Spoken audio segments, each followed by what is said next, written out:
Hello student, अभी हम लोग देखेंगे आज क्लास 10 के सिविक्स जो लेसन का नाम है सत्ता की साझेदारी, यानी इंग्लिश में अगर कहा जाए तो उसको पावर शेयरिंग बोला जाता है। और ये सत्ता की साझेदारी जो 10 क्लास का सिविक्स का आप लोगों का लेसन है, ये पावर यानी पावर की बंटवारा यानी शक्ति की साझेदारी यानी शक्ति को बंटवारा करने के लिए ये दो देश के बारे में दर्शाया गया है। एक आप लोगों का देश का नाम है बेल्जियम और एक देश का नाम श्रीलंका है। तो पहले हम लोग जानेंगे बेल्जियम के बारे में। तो देखिए, ये आप लोगों को दिखाई दे रहा होंगे स्क्रीन में, ये आपका बेल्जियम का मैप है। और इसके बारे में हम अगर डिस्कस किया जाए, ये इसका राजधानी है ब्रुसेल्स। ये आपका बेल्जियम है पूरा टोटल ठो। ये बेल्जियम में दो ग्रुप में बटा हुआ है, दो समुदाय में बटा गया है। एक है आपका फ्लेमिश एरिया, ये क्षेत्र फ्लेमिश एरिया है जो 59% लोग क्या डच भाषा बोलते हैं। ठीक है स्टूडेंट, देख लीजिएगा। और ये बेल्जियम के सामुदायिक क्षेत्र है। ये आपका एक फ्लेमिश है और एक एरिया में बटा गया आपका बिलोन यानी बिलोनिया। ई जगह में आपको रेड कलर जो दिख रहा है, ये आपका टोटल ठो बिलोनिया है और ऊपर में अगर बोला जाएगा तो फ्लेमिश है। ये दो एरिया में बटा हुआ है एक बेल्जियम का मानचित्र। और ये जो आपको नीला कलर दिख रहा है, ये बेल्जियम की राजधानी ब्रुसेल्स है। और देखिए स्टूडेंट, इसके बारे में हम डिस्कस कर चुके हैं, इधर लिखा हुआ है सब कुछ। तो आप लोगों को फिगर पहले समझा दे रहे हैं। तो इस तरह का फिगर जो है इसमें, ये आपका बेल्जियम का फिगर है और इसका राजधानी ब्रुसेल्स है, याद रखिए स्टूडेंट। और ये जो पीला कलर के दिख रहे हैं फ्लेमिश एरिया है और फ्लेमिश एरिया में 59% डच भाषा बोलते हैं। और ये जो है आपको बेलोन एरिया में, इसमें आपका फ्रेंच भाषा बोलते हैं 40%। और आपका देखिए इसमें आपका 59 और इसके 40 है, टोटल 99 हुआ। और 1% जो जर्मनी भाषा यहाँ पर बोलते हैं, जर्मन लोग रहते हैं। ठीक है। और ये राजधानी की अगर बात किया जाए ब्रुसेल्स, तो ब्रुसेल्स की राजधानी पर फ्रेंच 80% है और डच है 20%, यानी यहाँ पर 100% का बात हो गया है।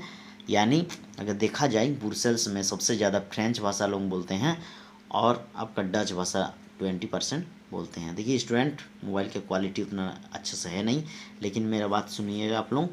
जो इसमें आप लोगों को एक ठो ढांचा बना दिया गया है, यानी इसमें अलग अलग स्ट्रक्चर बना दिया गया है, क्योंकि ब्लू कलर जो है उसमें आपको ब्रुसेल्स दिखाया गया है। और इसके बाद बेलोन एरिया जो है उसमें आपका रेड कलर का दिखा हुआ है और फ्लेमिश एरिया जो है उसमें पीला कलर का दिखा हुआ है। इसमें A to Z लिखा हुआ है, स्टूडेंट्स देख लीजिएगा। जर्मनी भाषा लोग 1% लोग बोलते हैं और ये बेलोन क्षेत्र है। ठीक है। और देखिए, और स्टूडेंट एक तो याद रखिएगा, हम लोग को भारत में भी जैसे पड़ोसी देश यानी सीमा है, तो इसी तरह इसका भी सीमा है चारों ओर। देखिए ये नीदरलैंड है इस साइड और इस साइड है जर्मन। चलिए स्टूडेंट, इसको बारीकी से समझेंगे हम लोग फिर से। देखिए ये जो हम लोग को बताएं, इसमें आंकड़ा जो बना हुआ है फ्लेमिश एरिया के लिए पीला कलर जो दिया हुआ है स्टूडेंट, और ये आपका जर्मनी भाषी लोग जो यहाँ पर रहते हैं। ठीक है। और उसके बाद देखेंगे चलिए बेल्जियम के बारे में। तो यहाँ पर दो देश के बारे में हम बता दिया आप लोगों को कि दो देश के बारे में बटा हुआ था ये जो लेसन है आप लोगों का सिविक्स का। तो चलिए स्टूडेंट देखते हैं, बेल्जियम यूरोप का एक छोटा सा देश है।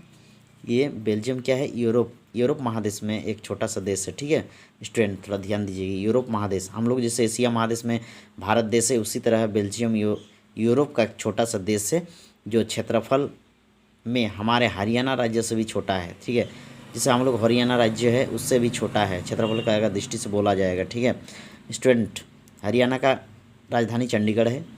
और चलिए नेक्स्ट पॉइंट देखते हैं, इसकी आबादी 1 करोड़ से थोड़ी अधिक है, यानी 1 करोड़ से थोड़ा अधिक है, यानी हरियाणा की आबादी के करीब आधी। अगर हरियाणा में 2 करोड़ है तो इसमें 1 करोड़ है।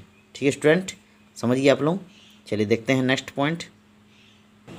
चलिए देखते हैं, इस छोटे से देश के समाज का जातीय बनावट बहुत जटिल है। ये जो छोटा सा देश है, इसका समाज के जो जातीय बनावट है उसका बहुत जटिल है, यानी उसके लिए ये सब घटना यहाँ पर घटा हुआ है। ठीक है। दोनों भागों में बटा गया, जो फ्रेंच और डच, ये दोनों भाषा के लोग जो बहुत ही जटिल और बहुत ही खतरनाक साबित हुआ है। ये दोनों के बीच ये हमेशा हिंसा के कगार में आगे बढ़े इन दोनों का जो जातीय बनावट है।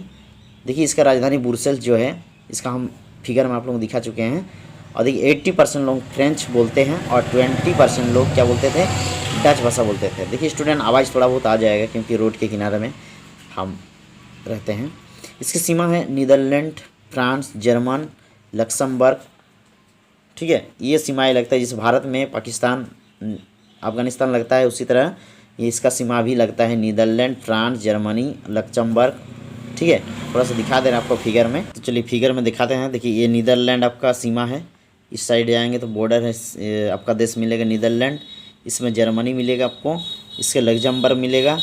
और देखिए स्टूडेंट, हाँ इतना ही सारा है। और इसे ब्रुसेल्स इस राजधानी तो है ये है। तो ये सारे जितना है आपका साइड में जो दिखाई दे रहा है आपको, लक्समबर्ग, जर्मनी, नीदरलैंड, ठीक है, ये आपका सीमा है, ठीक है। यह देश के सीमा यानी बॉर्डर में, उसमें क्षेत्रफल जो दिया हुआ है ये देश में मिलता है। चलिए फिर देखते हैं। देखिए जातीय बनावट देखेंगे, ठीक है स्टूडेंट। वीडियो थोड़ा बड़ा होगा लेकिन चिंता मत करिए। इसका जातीय बनावट देखिए, देखेंगे। देश की कुल आबादी का 59% हिस्सा फ्लेमिश क्षेत्र में रहती है, जो हम ऑलरेडी आप लोगों को बता चुके हैं फिगर में, वही सब यहाँ पर लिखा हुआ है, ठीक है। ये क्वेश्चन आपका आ सकता है परीक्षा में कि बेल्जियम का जातीय बनावट के बारे में दर्शाइए या उसके बारे में लिखने वर्णन कीजिए, इसी तरह का क्वेश्चन आ सकता है। तो देश में कुल आबादी जितना, मतलब पूरा टोटल तो उसका देश का आबादी है 59% हिस्सा फ्लेमिश क्षेत्र में रहती है और डच बोलते हैं, ठीक है। और 40% लोग क्या बोलते हैं, बोलोनिया क्षेत्र में रहते हैं और फ्रेंच बोलते हैं। और बोलोनिया क्षेत्रों में कितना 40% लोग रहते हैं और उसमें फ्रेंच भाषा बोलते हैं। शेष 1% लोग जर्मन बोलते हैं, ठीक है स्टूडेंट, देख लीजिएगा। और राजधानी हम बता चुके हैं आप लोगों को कि ब्रुसेल्स से, उसमें बेल्जियम की राजधानी ब्रुसेल्स है। और वहाँ 80% लोग फ्रेंच बोलते हैं और 20% लोग डच बोलते हैं। देखिए स्टूडेंट, ये फ्रेंच और डच, इसी में तनाव बढ़ जाता है, ठीक है। ये लेसन उसी दोनों के बीच में जो जाति बनावट बना हुआ है, वहाँ पर एक फ्रेंच और डच जो बोलने वाले लोग, उसी में थोड़ा इन लोग समस्या आगे बढ़ जाता है। देखिए समस्या क्या था उसके बारे में जानकारी प्राप्त करेंगे। समस्या ये था कि अल्पसंख्यक फ्रेंच भाषी लोग, यानी कम जनसंख्या में मिलने वाले फ्रेंच भाषी लोग तुलनात्मक रूप से ज़्यादा समृद्धि और ताकतवर रहे हैं। देखिए वहाँ का जो अल्पसंख्यक फ्रेंच भाषा लोग जो रहते थे, उसका तुलनात्मक रूप से, यानी उन लोग बहुत ताकतवर रहे हैं या समृद्ध, पढ़ा लिखा ज़्यादा और ताकतवर रहे हैं। और बहुत बाद जाकर आर्थिक विकास और शिक्षा का लाभ पाने वाले डच भाषी लोग की स्थिति से नाराज़गी थी, यानी डच भाषा लोग बहुत बाद में उन लोग क्या किया, विकास यानी शिक्षा का कागार में आया तो उसमें नाराज़गी होने लगा, ठीक है। फिर क्या हुआ, इसके चलते 1950 से 60 के दशक में फ्रेंच और डच बोलने वालों बीच में तनाव बढ़ने लगा। देखिए ये हिंसक छिड़ गई ये दोनों के बीच, ठीक है। ये मान रहे हैं अल्पसंख्यक था लेकिन तुलना से ज़्यादा ताकतवर इन लोग फ्रेंच भाषा लोग रहता था। लेकिन बहुत देर बाद जो इन लोग का शिक्षा और आर्थिक विकास हुआ, तब इस स्थिति में उन लोग नाराज़गी थी इन लोग से, ठीक है।